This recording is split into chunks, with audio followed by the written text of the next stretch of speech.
गुरुजी, ये सवाल कुछ नीट परीक्षा देने वाले विद्यार्थियों ने पूछा है।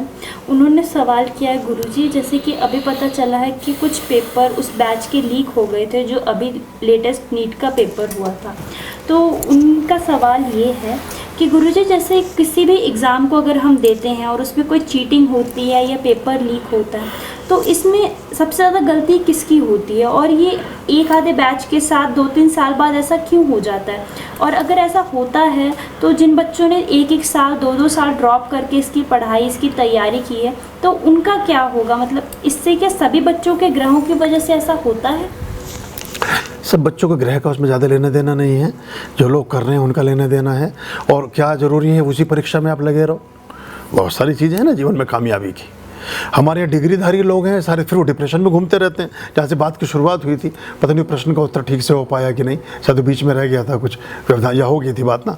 तो हम डिग्रियों से कुछ नहीं होगा, शिक्षित होने से कुछ नहीं होगा, दीक्षित होने से सब कुछ होगा। आदमी को पढ़ा लिखा से अच्छा है कि गुणा आदमी होना चाहिए, गुणवान होना चाहिए। गुण की पूजा है दुनिया में, है ना। डिग्री तो एक सीमित क्षेत्र में काम करेगी, गुण पूरी दुनिया में काम करेंगे। तो आप गुणवान बने और चीज़ों को देखें। अब नीट के पीछे क्यों पड़े हो, कुछ और देख लो। और अब ये तो हमारे यहाँ के बहुत तरह के सिस्टम हैं कि उसमें जो व्यवस्था को बनाते हैं वो उसको ख़राब नहीं करते, व्यवस्था का दुरुपयोग करने वाले उन व्यवस्थाओं को ख़राब करते हैं। ऐसी चीज़ें लीक होती हैं और चीज़ें ख़राब होती हैं। बहरहाल वो एक अलग तरह का मुद्दा है, और चूँकि कोर्ट में भी चल रहा था उस पर ज़्यादा मैं बोलना नहीं चाहता। लेकिन आप अपना ध्यान रखें और चीज़ों में अपनी विद्या का विकास करें, तो उसका लाभ तो आपको मिलेगा। जितना ज्ञान आपने अर्जित किया है कभी व्यर्थ नहीं जाता।